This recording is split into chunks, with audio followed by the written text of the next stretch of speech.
in the moment. In a moment. So there we go. It's completed the analysis, and so the Hurst cycle synopsis information that's presented there is now for the 40-day cycle. Okay. How do you control the Hurst cycle synopsis information? Simply by selecting which FLD patterns you want to view.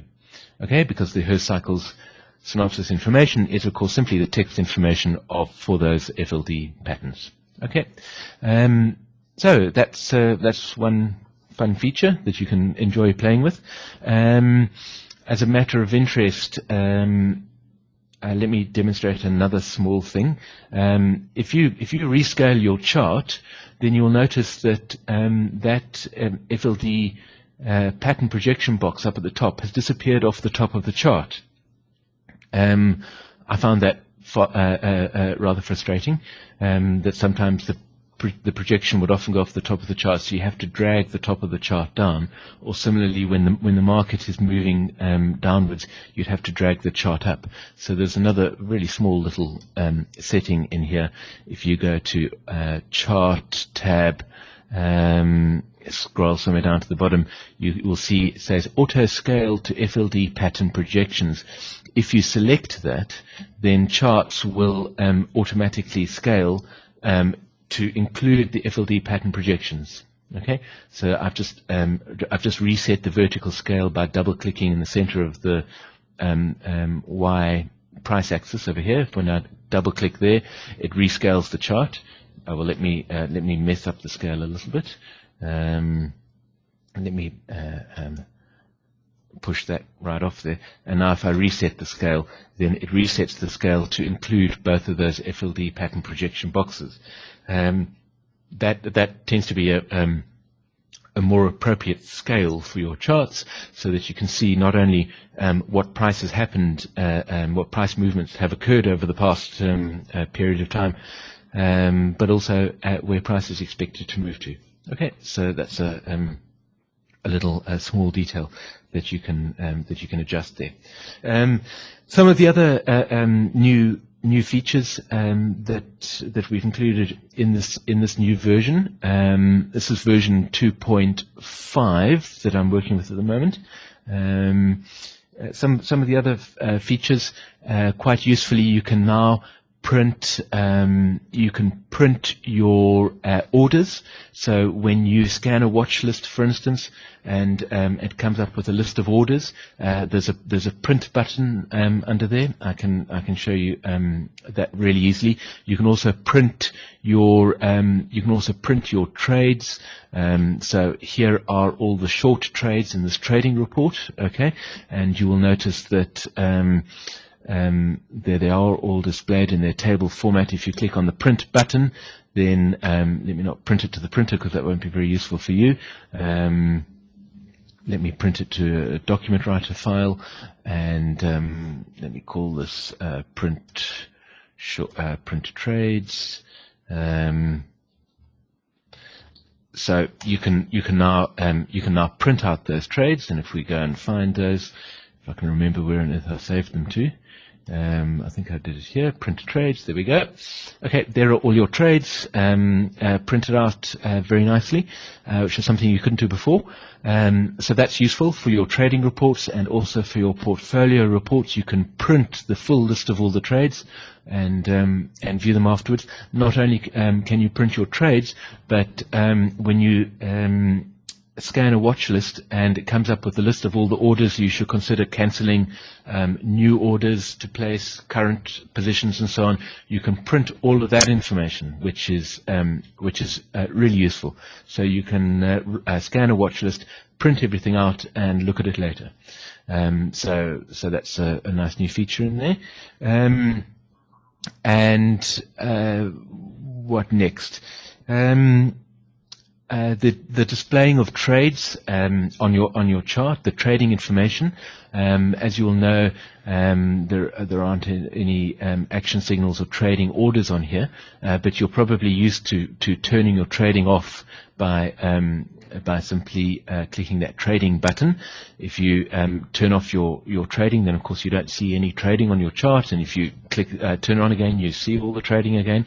You can now specify whether you want to see your trades, your trade orders, and or your action signals, and so you can turn them off and on again individually.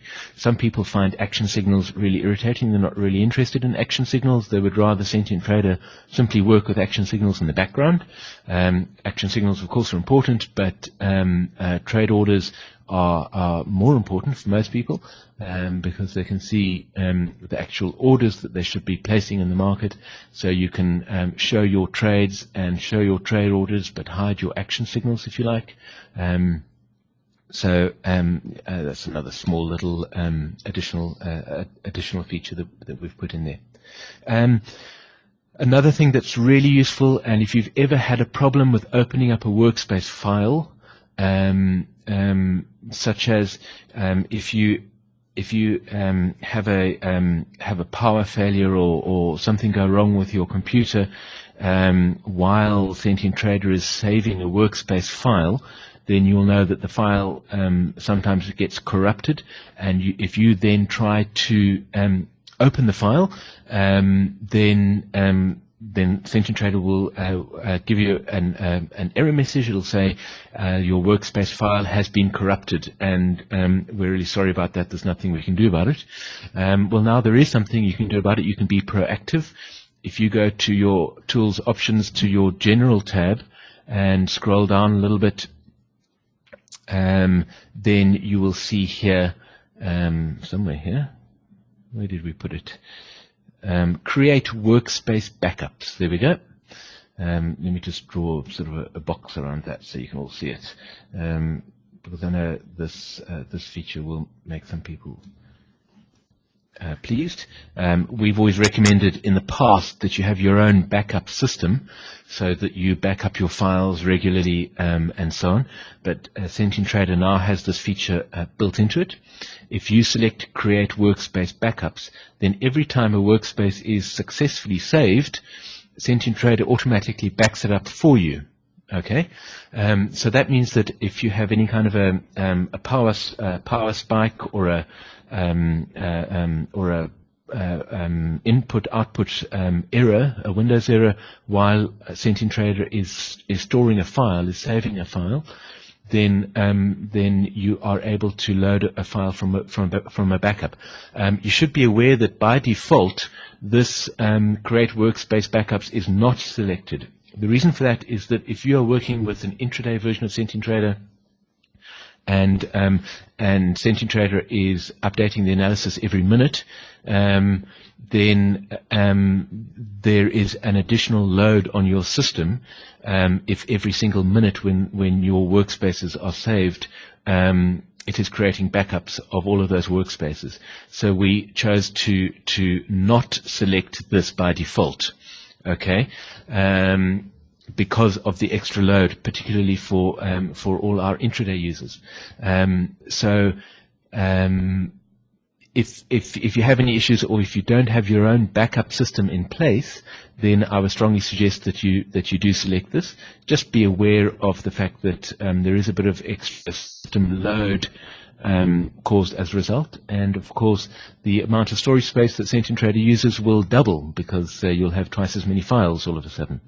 Okay, so what happens if your workspace does become corrupted?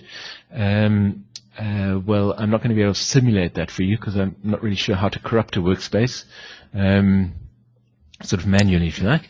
I'm sure there are people out there who can do it. Let me just save this and let me close that workspace.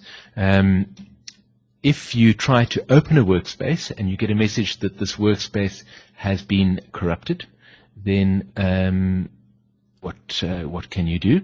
Well, what you should do is go to Open Sentient Trader Workspace, and in the drop down here, depending which version of Windows you have, it looks slightly different, but you can see in the drop down now you can select to either open a Sentient Trader Workspace file or you can open a workspace backup file. Okay, so I'm going to select workspace backup file, and you'll see here I have got an esfeb.bck, which is a backup file, which was saved at 1:45 p.m. today when I created that workspace and saved it successfully. Okay, so I will open that.